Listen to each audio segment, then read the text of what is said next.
অন্তরিক্ষের গল্প পাঠ চ্যানেলে আপনারা শুনছেন হুমায়ূন আহমেদের লেখা গল্প জিন কফিল। আজ গল্পটির প্রথম পর্ব শুরু করছি। জায়গাটার নাম ধুন্ধুলনাড়া। নাম যেমন অদ্ভুত, জায়গাটাও তেমন জঙ্গলে। একবার গিয়ে পৌঁছলে মনে হবে সভ্য সমাজের বাইরে চলে এসেছি। সেখানে যাবার রাস্তাটা বলি। প্রথমে যেতে হবে ঠাকুরকোনা, ময়মনসিংহ মোহনগঞ্জ ব্রাঞ্চ লাইনের ছোট্ট স্টেশন। ঠাকুরকোনা থেকে গয়নার নৌকায় যায় হাতির বাজার পর্যন্ত। যেতে হবে হাতির বাজারে। ভাগ্য ভালো হলে হাতির বাজারে কেয়ারা নৌকা পাওয়া যাবে। যদি পাওয়া যায় সেই নৌকায় শেয়ালজানি খাল ধরে মাইল 10 উত্তরে যেতে হবে। বাকি পথ পায়ে হেঁটে পেরোতে হবে। মাঠ, ডোবা, জলাভূমি। জুতো খুলে হাতে নিয়ে নিতে হবে। পা কাটবে ভাঙা শামুকে। গোটা বেশেক জোঁক ধরবে। বিশ্রী অবস্থা। কতটা হাঁটতে হবে তারও অনুমান নেই। এক একজন এক এক কথা বলবে। একটা সময় আসবে যখন লোকজন হাসি মুখে বলবে, ধুন্ধুলনাড়া ওই তো দেখা যায়। তখন বুঝতে হবে আরও মাইল 7 বাকি। বছর 5 আগে এই জঙ্গলে জায়গায় আমাকে জনৈক সাধুর সন্ধানে যেতে হয়েছিল। সাধুর নাম কালু খাঁ। মুসলমান নাম হলেও সাধু হিন্দু ব্রাহ্মণ। বাবা মা তাকে শৈশবেই পরিত্যাগ করেন। তিনি মানুষ হন মুসলিম পরিবারে। কালু খাঁ নাম তার মুসলমান পালক বাবার দেয়া। যৌবনে তিনি সংসার ত্যাগী হয়ে শ্মশানে আশ্রয় নেন। তার অসাধারণ ক্ষমতা, বিভূতির কোনো সীমা সংখ্যা নেই। তিনি কোনো রকম খাদ্য গ্রহণ করেন না। তার গা থেকে সবসময় কাঁঠাল চাপা ফুলের তীব্র গন্ধ বের হয়। পূর্ণিমার সময় সেই গন্ধ এত তীব্র হয় যে কাছে গেলে বমি চলে আসে। নাকে রুমাল চেপে কাছে যেতে হয়। সাধু সন্ন্যাসী, তাদের অলৌকিক ক্ষমতা, এইসব নিয়ে আমি কখনো মাথা ঘামাই না। আমি মনে প্রাণে বিশ্বাস করি ব্যাখ্যার অতীত কোনো ক্ষমতা প্রকৃতি মানুষকে দেয়নি। কোনো সাধু যদি আমার চোখের সামনে শূন্যে ভাসতে থাকেন, আমি চমৎকৃত হব না। ধরে নেব এর পিছনে আছে ম্যাজিকের কিছু সহজ কলা কৌশল, যা এই সাধু আয়ত্ত করেছেন। কাজেই আমার পক্ষে সাধুর খোঁজে ধুন্ধুলনাড়া নামের অজপাড়া গায়ে যাওয়ার প্রশ্নই আসে না। যেতে হয়েছিল শফিকের কারণে। শফিক আমার বাল্যবন্ধু। সে বিশ্বাস করে না এমন জিনিস নেই। ভূত প্রেত থেকে সাধু সন্ন্যাসী সব কিছুতেই তার অসীম বিশ্বাস। বিংশ শতাব্দীর মানুষ হয়েও সে বিশ্বাস করে যে সাপের মাথায় মণি আছে। কৃষ্ণপক্ষের রাতে এই মণি সে উগড়ে ফেলে। চারদিক আলো হয়ে যায়। আলোয় আকৃষ্ট হয়ে পোকামাকড় আসে। সাপ তাদের ধরে ধরে খায়। ভোজন পর্ব শেষ হলে মণিটি আবার গিলে ফেলে। সাধু কালুখার খবর শফিকে নিয়ে এলো এবং এমন ভাব করল যে অবতারের সন্ধান পেয়ে গেছে, যে অবতারের সঙ্গে দেখা না হলে জীবন বৃথা। আমি শফিকের সঙ্গে রওনা হলাম দুটি কারণে। এক, শফিককে আমি অত্যন্ত পছন্দ করি। তাকে একা একা ছেড়ে দেওয়ার প্রশ্ন ওঠে না। দুই, সাধু খোঁজা উপলক্ষে গ্রামের দিকে খানিকটা হলেও ঘোরা হবে। মাঝে মাঝে এরকম ঘুরে বেড়াতে মন্দ লাগে না। নিজেকে পরিব্রাজক প্রপরিব্রাজক মনে হয়, যেন আমি ফাহিয়ান, বাংলার পথে পথে ঘুরে বেড়াচ্ছি। খুব আগ্রহ নিয়ে রওনা হলেও আগ্রহ হাতির বাজারে পৌঁছবার আগেই শেষ হয়ে গেল। অমানসিক পরিশ্রম হলো। হাতির বাজার থেকে যে কেয়ারা নৌকা নিলাম, সে নৌকাও এখন ডুবে তখন ডুবে অবস্থা। নৌকার পাটাতনের ফুটো দিয়ে বিজ বিজ করে পানি উঠছে। সারাক্ষণ সেই পানি সেঁচতে হচ্ছে। শেষ পর্যন্ত শফিকের মতো পাগলেরও ধৈর্যচ্যুতি হলো। কয়েকবার বলল, বিরাট বোকামি হয়েছে, গ্রেট মিস্টেক। এর চেয়ে কঙ্গো নদীর উৎস বের করা সহজ ছিল। আমি বললাম, এখনো সময় আছে, ফিরে যাবে কিনা বল। আরে না, এত দূর এসে ফিরে যাওয়া ভালো হবে না। ভালো জিনিসের জন্য কষ্ট করতেই হবে। জাস্ট চিন্তা করে দেখ, একজন মানুষের গা থেকে ভুর ভুর করে কাঁঠাল চাপা ফুলের গন্ধ বেরোচ্ছে। ভাবতেই গায়ের লোম খাড়া হয়ে যাচ্ছে। How exciting. সন্ধ্যার পরপর ধুন্ধুলনাড়া গ্রামে উপস্থিত হলাম। কাদায় পানিতে মাখামাখি। 3 বার বৃষ্টিতে ভিজেছি। ক্ষুধা এবং তৃষ্ণায় জীবন বের হবার উপক্রম। বিদেশি মানুষ দেখলে গ্রামের লোকজন সাধারণত খুব আগ্রহ নিয়ে এগিয়ে আসে। এইখানে উল্টো নিয়ম দেখলাম। আমাদের ব্যাপারে কারো কোনো আগ্রহ নেই। কোত্থেকে এসেছি, কোথায় যাব, দায়িত্ব পালন করার ভঙ্গিতে এইটুকু জিজ্ঞেস করেই সবাই চলে যাচ্ছে। হে কি যন্ত্রণা! সাধু কালুখাকে দেখেও খুব হতাশ হতে হলো। বদ্ধ উন্মাদ একজন মানুষ, শ্মশানে একটা পাকুড়ে গাছের নিচে ন্যাংটো অবস্থায় বসা। আমাদের দেখেই গালাগালি শুরু করলো। গালাগালি যে এত নোংরা হতে পারে তা আমার ধারণার বাইরে ছিল। আমাকে এবং শফিককে কালুখা সবচেয়ে ভদ্র কথা যা বলল তা হচ্ছে, বাড়িত যা, বাড়িত গিয়া খাবলায় খাবলায় গু খা। আমি হতভম্ব, ব্যাটা বলে কি? শফিকের দিকে তাকালাম। সে ভাব গদগদ স্বরে বলল, লোকটার ভেতর জিনিস আছে বলে মনে হচ্ছে। আমি বললাম, কি করে বুঝলি? আমাদের গো খেতে বলেছে এই জন্য? আরে না, সে আমাদের এড়াতে চাচ্ছে। মানুষের সংসর্গ পছন্দ নয়। মানুষের হাত থেকে উদ্ধার পাওয়ার জন্য এটা সহজ টেকনিক। লোকটা যে বদ্ধ উন্মাদ তা তোর মনে হচ্ছে না? তাও মনে হচ্ছে, তবে একটা প্রবাবিলিটি আছে যে সে উন্মাদ না। গ্রামের কয়েকজন বয়স্ক মানুষ আমাদের সঙ্গে আছেন। সাধুর প্রতি তাদের শ্রদ্ধাভক্তিও শফিকের মতোই। তাদের একজন বললেন, বাবার মাথা এখন একটু গরম। আমি বিরক্ত গলায় বললাম, মাথা ঠান্ডা হবে কখন? ঠিক নাই, চাঁদের সঙ্গে যোগাযোগ। চাঁদের সঙ্গে যোগাযোগ মানে? অমাবস্যা পূর্ণিমায় মাথা গরম থাকে। এই ব্যাপারেও মতভেদ দেখা গেল।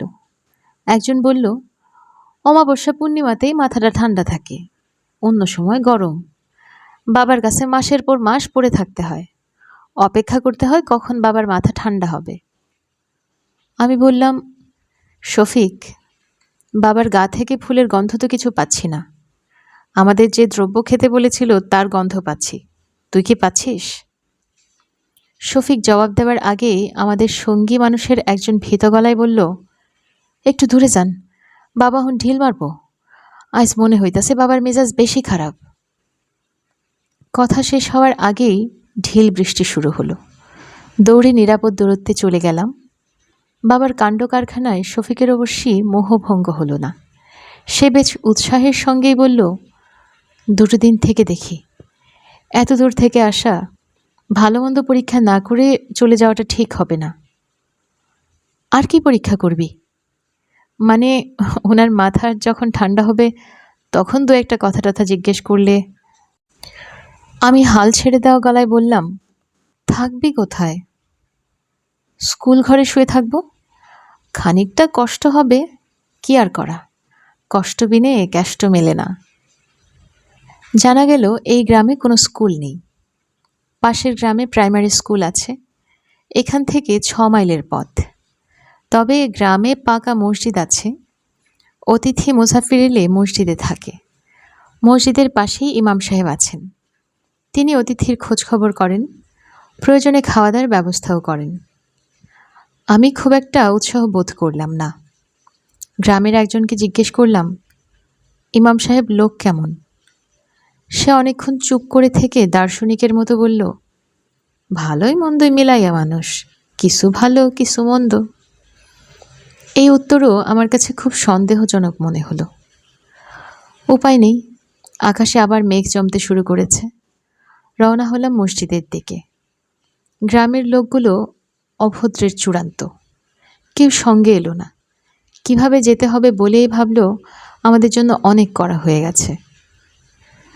মসজিদ খুঁজে বের করতে অনেক সময় লেগে গেল। অন্ধকার রাত, পথঘাট কিছুই চিনি না। সঙ্গে টর্চ লাইট ছিল, বৃষ্টিতে ভিজে সেই টর্চ লাইটও কাজ করছে না। অন্ধের মতো এগোতে হচ্ছে। যাকেই জিজ্ঞেস করি সেই খানিকটা জেরা করে, জুম্মা ঘরে যাইতে চান কেন? কার কাছে যাইবেন? আপনার পরিচয়? শেষ পর্যন্ত মসজিদ পাওয়া গেল। গ্রামের একেবারে শেষ প্রান্তে একটা খালের পাশে মসজিদ। মসজিদের বয়স খুব কম হলেও ২০০ বছরের কম হবে না। বিশাল স্তূপের মতো একটা ব্যাপার। সেই স্তূপের সবটাই শেওলায় ঢাকা। গা বেয়ে উঠেছে বটগাছ। সব মিলিয়ে কেমন গা ছমছমানি ব্যাপার আছে। আমাদের সাড়া শব্দ পেয়ে হারিকেন হাতে ইমাম সাহেব চলে এলেন। ছোটখাটো মানুষ, খালি গা, কাঁধে গামছা চাদরের মতো জড়ানো। বয়স ৪০-এর মতো হবে। দাড়িতে তাকে খানিকটা আর্নেস্ট হ্যামিংওয়ের মতো লাগছে। আমার ধারণা ছিল মসজিদে রাত্রি যাপন করব শুনে তিনি বিরক্ত হবেন। হলো উল্টোটা। তাকে আনন্দিত মনে হলো। নিজেই বালতি করে পানি এনে দিলেন, গামছা আনলেন, দুজোড়া খড়ম নিয়ে এলেন। শফিক বলল, ভাই, আমাদের খাওয়া দাওয়া করা দরকার। সারাদিন উপোস। টাকা পয়সা নিয়ে যদি খাওয়ার ব্যবস্থা করেন। ইমাম সাহেব বললেন, ব্যবস্থা হবে জনাব। আমার বাড়িতে গরিবে হালাতে ডাইল ভাতের ব্যবস্থা। আপনার নাম কি? মুন্সি এরতাজউদ্দিন। থাকেন কোথায়? আশেপাশেই? মসজিদের পেছনে ছোট্ট একটা টিনের ঘর আছে। কে কে থাকেন? আমার স্ত্রী, আর কেউ না। ছেলে মেয়ে? ছেলে মেয়ে নাই জনাব। আল্লাহ পাক সন্তান দিয়েছিলেন, তাদের হায়াত দেন নাই। হায়াত মৌত সব আল্লাহ পাকের হাতে। আপনারা হাত মুখ ধুয়ে বিশ্রাম করেন, আমি আসতেছি। ভদ্রলোক ছোট ছোট পা ফেলে অন্ধকারে অদৃশ্য হয়ে গেলেন। শফিক বলল, ইমাম সাহেবকে নিতান্ত ভদ্রলোক বলে মনে হচ্ছে। My dear type. মনে হচ্ছে আমাদের দেখে খুশি হয়েছেন। আমি বললাম, ভদ্রলোক জঙ্গলে জায়গায় একা পড়ে আছেন, আমাদের দেখে সেই কারণেই খুশি। এই মসজিদে নামাজ পড়তে কেউ আসে বলে আমার মনে হয় না। বুঝলি কি করে? লোকজনের যাতায়াত থাকলে পায়ের পথ থাকতো, পথ তো দেখলাম না। শফিক হাসতে হাসতে বলল, মিসির আলির সঙ্গে থেকে থেকে তোর অবজারভেশন পাওয়ার বেড়ে গেছে বলে মনে হয়। কিছুটা তো বেড়েছেই। ইমাম সাহেব আমাদের বসিয়ে রেখে যে চলে গেলেন, কি নিয়ে ফিরবেন জানিস? কি নিয়ে? দুহাতে দুটো কাটা ডাব নিয়ে। এই তোর অনুমান? আমি হাসি মুখে বললাম, মিসির আলি থাকলে এই অনুমানই করতেন। অনুমানের ভিত্তি হচ্ছে গ্রামে প্রচুর ডাব গাছ, অতিথিদের ডাব দেয়া সনাতন রীতি। লজিক তো ভালোই মনে হচ্ছে। আমার লজিক ভুল প্রমাণ করে মুন্সি এরতাজউদ্দিন ট্রে হাতে উপস্থিত হলেন। ট্রেতে 2 কাপ চা, 1 বাটি তেলমরিচ মাখা মুড়ি। এই অতি পাড়াগা জায়গায় অভাবনীয় ব্যাপার তো বটেই। মফস্বলের চা অতিরিক্ত গরম, অতিরিক্ত মিষ্টি এবং অতিরিক্ত কড়া হয়। তবু চা হচ্ছে চা। 24 ঘন্টা পর প্রথম চায়ে চুমুক দিলাম। মনটা ভালো হয়ে গেল। চমৎকার চা। বিস্মিত হয়ে বললাম, চা কে বানিয়েছে? আপনার স্ত্রী? ইমাম সাহেব লাজুক মুখে বললেন, জি, তার চায়ের অভ্যাস আছে। শহরের মেয়ে। আমার শ্বশুর সাহেব হচ্ছেন নেত্রকোনার বিশিষ্ট মুক্তার মমতাজ উদ্দিন। নাম শুনেছেন বোধহয়। আমরা এমন ভঙ্গি করলাম যে নামটা আমাদের কাছে অপরিচিত নয়, আগে অনেকবার শুনেছি। ইমাম সাহেব বললেন, আমি চা খাই না, আমার স্ত্রীর চায়ের অভ্যাস আছে। শহর থেকে ভালো চায়ের পাতা এনে দিতে হয়। বিরাট খরচান্ত ব্যাপার। আপনি কি ইমামতি ছাড়া আর কিছু করেন না? জি না, সামান্য জমি জমা আছে, আধি দেই। আমার শ্বশুর সাহেব তার মেয়ের নামে নেত্রকোনা শহরে একটা ফার্মেসি দিয়েছেন, সানরাইজ ফার্মেসি। তার আয় মাসে মাসে আসে। রিজিকের মালিক আল্লাহ পাক, তার ইচ্ছায় চলে যায়। ভালো চলে বলেই তো মনে হচ্ছে। জি জনাব, ভালোই চলে। সংসার ছোট, ছেলেপুলে নাই। এশার নামাজের সময় হয়ে গিয়েছিল। ইমাম সাহেব আজান দিয়ে নামাজ পড়তে গেলেন।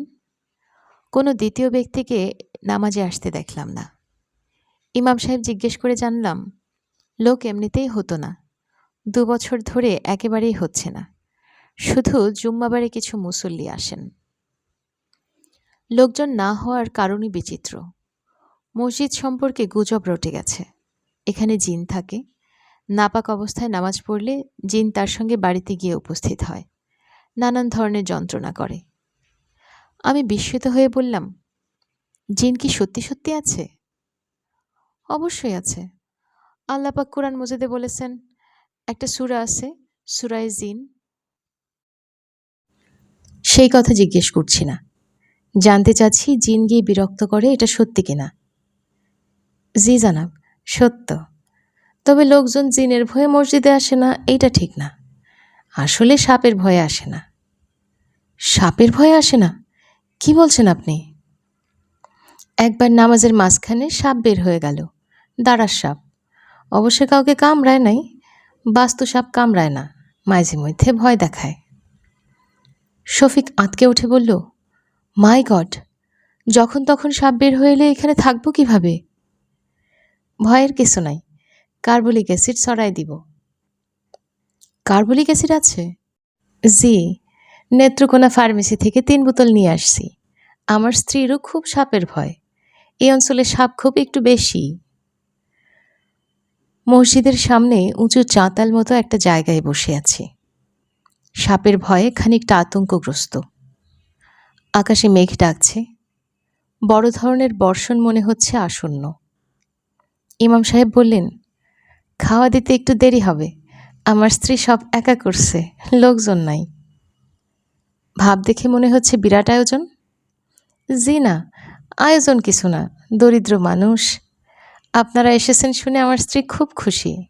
কেউ আসে না। আমি বলতে গেলে একাই থাকি। সবাই আমাকে ভয় পায়। আমি বিস্মিত হয়ে বললাম, কেন? সবার একটা ধারণা হয়েছে আমি জিন পুষি, জিনদের নিয়ে কাজকর্ম করাই। বলেন কি? সত্য না জানাব, তবে মানুষ অসত্যকে সহজে বিশ্বাস করে। অসত্য বিশ্বাস করা সহজ, কারণ শয়তান অসত্য বিশ্বাসে সাহায্য করে।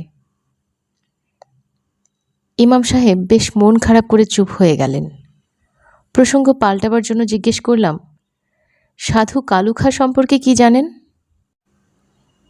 ইমাম সাহেব বললেন, তেমন কিছু না, তবে আপনাদের মতো দূর দূরান্ত থেকে ওনার কাছে লোকজন আসে, এইটা দেখছি। বিশিষ্ট ভদ্রলোকরাই আসে বেশি। ময়মনসিংহের ডিসি সাহেব ওনার পত্নীকে নিয়ে এসেছিলেন। ওনার ক্ষমতা টমতা কিছু আছে? মনে হয় না। কুৎসিত গালাগালি করেন। কামেল মানুষের এরকম গালিগালাজ করার কথা না। তাছাড়া কালুখার কারণে অনেক বেদাতি কাণ্ড কারখানা হয়, এইগুলাও ঠিক না। কি কাণ্ড কারখানা হয়? উনি নগ্ন থাকেন, এই জন্য অনেকের ধারণা নগ্ন অবস্থায় তার কাছে গেলে তার মেজাজ ঠিক থাকে। অনেকেই নগ্ন অবস্থায় যান। সে কি? উনি পাগল মানুষ। সমস্যার কারণে যারা তার কাছে আসেন তারাও এক অর্থে পাগল। পাগল মানুষের কাজকর্ম তো এরকমই হয়। সমস্যা হলে তার পরিত্রাণের জন্য আল্লাহ পাকের দরবারে কান্নাকাটি করতে হয়। মানুষ তা করে না, সাধু সন্ন্যাসী পীর ফকির খোঁজে। ইমাম সাহেবের কথাবার্তায় আমি অবাক হলাম। পরিষ্কার চিন্তা ভাবনা। গ্রাম্য মসজিদের ইমামের কাছ থেকে এমন যুক্তি নির্ভর কথা আশা করা যায় না। লোকটির প্রতি আমার এক ধরনের শ্রদ্ধাবোধ তৈরি হলো। তাছাড়া ভদ্রলোকের আচার আচরণেও সহজ সারল্য আছে, যে সারল্যের দেখা সচরাচর পাওয়া যায় না। রাত ৯টার দিকে ইমাম সাহেব বললেন, চলেন যাই, খানা বোধহয় এর মধ্যে তৈরি হয়েছে। ডাল ভাতের বেশি কিছু না, নিজ গুণে ক্ষমা করে 4টা মুখে দিবেন। ইমাম সাহেবের বাড়িটা ছোট্ট টিনের 2 কামরার বাড়ি। এক চিলতে উঠোন, বাড়ির চারদিকে দরমার বেড়া। আমাদের ঘরে নিয়ে বসালেন। মেঝেতে শতরঞ্জি বেছানো, থালা বাসন সাজানো। আমরা সঙ্গে সঙ্গে খেতে বসে গেলাম। খাবারের আয়োজন অল্প হলেও ভালো। সবজি, ছোট মাছের তরকারি, ডাল এবং টক জাতীয় একটা খাবার। ইমাম সাহেব আমাদের সঙ্গে খেতে বসলেন না, খাবার পরিবেশন করতে লাগলেন। খাবারের শেষ পর্যায়ে আমাদের অবাক করে দিয়ে ইমাম সাহেবের স্ত্রী ঘরে ঢুকলেন এবং শিশুর মতো কৌতূহলী চোখে আমাদের দিকে তাকিয়ে রইলেন। ব্যাপারটা এত আচমকা ঘটল যে আমি বেশ হকচকিয়ে গেলাম। অজপাড়া গায়ে এটা অভাবনীয়। কঠিন পর্দা প্রথায় আশা করেছিলাম। আমি খানিকটা সংকুচিত হয়েই রইলাম। ইমাম সাহেবকেও দেখলাম খুব অপ্রস্তুত বোধ করছেন। শফিক মেয়েটির দিকে তাকিয়ে বলল, আপনি কেমন আছেন? ইমাম সাহেবের স্ত্রী সঙ্গে সঙ্গে বললেন, ভালো নাই। আমার সঙ্গে একটা জিন থাকে। জিনটার নাম কফিল। কফিল আমারে খুব ত্যক্ত করে। শফিক হতভম্ব গলায় বলল, আপনি কি বললেন? বুঝলাম না। মেয়েটি যন্ত্রের মতো বলল, আমার সঙ্গে একটা জিন থাকে। জিনটার নাম কফিল। কফিল আমারে বড় যন্ত্রণা করে। শফিক অবাক হয়ে তাকালো আমার দিকে। আমি নিজেও বিস্মিত। ব্যাপার কি কিছু বুঝতে পারছি না। ইমাম সাহেবের স্ত্রীর দিকে তাকিয়ে বললেন, লতিফা, তুমি একটু ভিতরে যাও। ভদ্রমহিলা তীক্ষ্ণ গলায় বললেন, কেন? ভিতরে কেন? থাকলে কি অসুবিধা? ওনাদের সঙ্গে কিছু কথা বলবো। তুমি না থাকলে ভালো হয়। সব কথা মেয়ে ছেলের শোনা উচিত না। লতিফা তীব্র চোখে স্বামীর দিকে তাকিয়ে রইল। খাওয়া বন্ধ করে আমরা হাত গুটিয়ে বসে রইলাম। এ কি সমস্যা? লতিফা মেয়েটি রূপবতী। শুধু রূপবতী নয়, চোখে পড়ার মতো রূপবতী। হালকা পাতলা শরীর, ধবধবে ফর্সা গায়ের রং, লম্বাটে স্নিগ্ধ মুখ। বয়সও খুব কম মনে হচ্ছে। দেখাচ্ছে 18-19 বছরের তরুণীর মতো। এত কম বয়স তার নিশ্চয় নয়। যার স্বামীর বয়স 40-এর কাছাকাছি, তার বয়স 18-19 হতে পারে না। আরও একটি লক্ষ্য করার মতো ব্যাপার হলো, মেয়েটি সাজগোজ করেছে। চুল বেঁধেছে, চোখে কাজল দিয়েছে, কপালে লাল রঙের টিপ। গ্রামের মেয়েরা কপালে টিপ দেয় বলেও জানতাম না।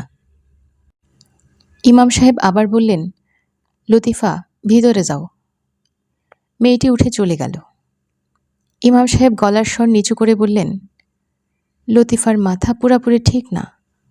ওর 2 সন্তান নষ্ট হয়েছে, তারপর থেকে এরকম। তার ব্যবহারে আপনারা কিছু মনে করবেন না। আমি তার হয়ে আপনাদের কাছে ক্ষমা চাই। কিছু মনে করবেন না, আল্লাহর দোহাই।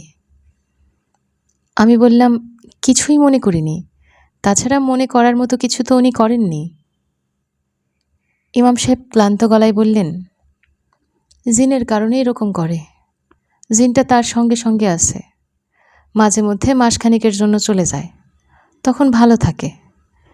গত 1 মাস ধরে তার সাথে আছে। আপনি এসব বিশ্বাস করেন? বিশ্বাস করব না কেন? বিশ্বাস না করার তো কিছু নাই। বাতাস আমরা চোখে দেখি না, কিন্তু বাতাস বিশ্বাস করি, কারণ বাতাসের নানান আলামত দেখি। সেই রকম জিন কফিলেরও নানান আলামত দেখি। কি দেখেন? জিন যখন সঙ্গে থাকে, তখন লতিফা খুব সাজগোজ করে, কথায় কথায় হাসে, কথায় কথায় কাঁদে। জিন তাড়াবার ব্যবস্থা করেননি? করেছি, লাভ হয় নাই। কফিল খুব শক্ত জিন, দীর্ঘদিন লতিফার সঙ্গে আছে। প্রথম সন্তান যখন গর্ভে আসলো, তখন থেকেই কফিল আছে। জিন কি চায়? ইমাম সাহেব মাথা নিচু করে রইলেন। তাকে দেখে মনে হচ্ছে তিনি কোনো কারণে খুব কষ্ট পাচ্ছেন। আমার মনে ক্ষীণ সন্দেহ হলো, জিন বোধহয় লতিফা মেয়েটিকেই স্ত্রী হিসেবে চায়। 20 শতাব্দীতে এই ধরনের চিন্তা মাথায় আসছে দেখে আমি নিজের উপর আরও বিরক্ত হলাম। ইমাম সাহেব বললেন, এই জিনটা আমার 2টা বাচ্চা মেরে ফেলেছে। আবার যদি বাচ্চা হয় তারেও মারবে।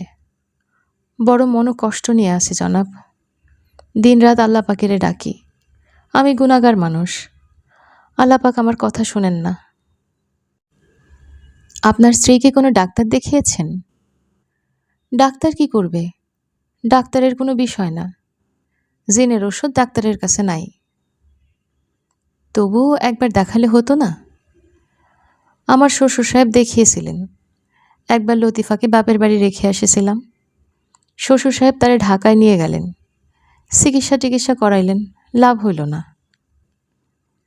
বারান্দা থেকে গুনগুন শব্দ আসছে। উৎকর্ণ হয়ে রইলাম। খুবই মিষ্টি গলায় টেনে টেনে গান হচ্ছে, যার কথাগুলোর বেশিরভাগই অস্পষ্ট। মাঝে মাঝে 2-একটা লাইন বোঝা যায়, যার কোনো অর্থ নেই। যেমন, এতে না দেহ, এতে না দেহ, এতে না। ইমাম সাহেব উঁচু গলায় বললেন, লতিফা, চুপ করো বললাম। গান থামিয়ে লতিফা বলল, তুই চুপ কর, তুই থাম শুয়োরের বাচ্চা। অবিকল পুরুষের ভারী গলা, আমার গা কাঁটা দিয়ে উঠল। সেই পুরুষ কণ্ঠ থমথমে সরে বলল, চুপ কইরা থাকবি, একটা কথা কইলে টান দিয়ে মাথা আলগা করুম, শৈল থাকবো একখানে, মাথা আরেকখানে, শুয়োরের বাচ্চা আমারে চুপ করতে কয়। আমরা হাত ধুয়ে উঠে পড়লাম। এত কাণ্ডের পর খাওয়া দাওয়া চালিয়ে যাওয়া সম্ভব না। এ জাতীয় যন্ত্রণায় পড়ব কখনো ভাবিনি। শফিক নিচু গলায় বলল, বিরাট সমস্যা দেখি, ভয় ভয় লাগছে, কি করা যায় বলতো? মসজিদের ভেতর এর আগে কখনো রাত্রি যাপন করিনি। অস্বস্তি নিয়ে ঘুমোতে গেলাম, কেমন যেন দম বন্ধ লাগছে। মসজিদের একটা মাত্র দরজা, সেটি পিছন দিকে, ভেতরে গুমোট ভাব। ইমাম সাহেব যত্নের চূড়ান্ত করেছেন। তার স্ত্রীর অস্বাভাবিক আচরণজনিত লজ্জা হয়তো ঢাকার চেষ্টা করছেন। আমাদের জন্য দুটি শীতল পাটির চারপাশে কার্বলিক অ্যাসিড ছড়ানো হয়েছে। তার চেয়েও বড় কথা, দুটো মশারি খাটানো হয়েছে। ইমাম সাহেব বললেন, ভয়ের কিছু নাই, হারিকেন জ্বালানো থাকবে, আলোতে সাপ আসে না, দরজা বন্ধ, সাপ ঢোকারও পথ নাই। আমি খুব যে ভরসা পাচ্ছি তা নয়, চৌকি এনে ঘুমোতে পারলে হতো। মসজিদের ভেতর চৌকি পেতে শোয়া ভাবাই যায় না। শফিকের হচ্ছে ইচ্ছা ঘুম। শোয়া মাত্র নাক ডাকতে শুরু করেছে। বাইরে ঝিরঝির করে বৃষ্টি হচ্ছে, ঠান্ডা হাওয়া দিচ্ছে। মসজিদের ভেতর আগরবাতির গন্ধ, যে গন্ধ সবসময় মৃত্যুকে মনে করিয়ে দেয়। সব মিলিয়ে গা ছমছমানো ব্যাপার। আমি ইমাম সাহেবকে বললাম, আপনি চলে যান, আপনি এখানে বসে আছেন কেন? আপনার স্ত্রী একা, তার শরীরও ভালো না। ইমাম সাহেব বললেন, আমি মসজিদেই থাকব, এবাদত বন্দিগি করব, ফজরের নামাজ শেষ করে বাসায় গিয়ে ঘুমাবো। কেন? লতিফা এখন আমাকে দেখলে উন্মাদের মতো হয়ে যাবে, মেঝেতে মাথা ঠুকবে। কেন? ওর দোষ কিছু নাই, সঙ্গে জিন আছে, কফিল। এই জিনই সব কিছু করায়, বেচারির কোনো দোষ নাই। আমি চুপ করে রইলাম। ইমাম সাহেব ক্লান্ত গলায় বললেন, এমনিতেই তেমন উপদ্রব করে না, সন্তান সম্ভবা হইলেই কফিল ভয়ঙ্কর যন্ত্রণা করে। বাচ্চাটা মেরে না ফেলা পর্যন্ত থামে না। 2টা বাচ্চা মেরেছে, এটাও মারবে। আপনার স্ত্রী কি সন্তান সম্ভবা? জি। আপনি কি নিশ্চিত যে পুরো ব্যাপারটা জিন করছে, অন্য কিছু না? জি নিশ্চিত। জিনের সঙ্গে আমার মাঝে মাঝে কথা হয়। অবিশ্বাস্য সব কথাবার্তা বলছেন আপনি। অবিশ্বাসের কিছু নাই, একদিনের ঘটনা বলি, তাইলে বুঝবেন। ভাদ্র মাস, খুব গরম। একটা ভেজা গামছা শরীরে জড়াইয়া এশার নামাজে দাঁড় হয়েছি। মসজিদে আমি একা, আমি ছাড়া কেউ নাই। হঠাৎ দপ করে হারিকেনটা নিভে গেল। চমকে উঠলাম।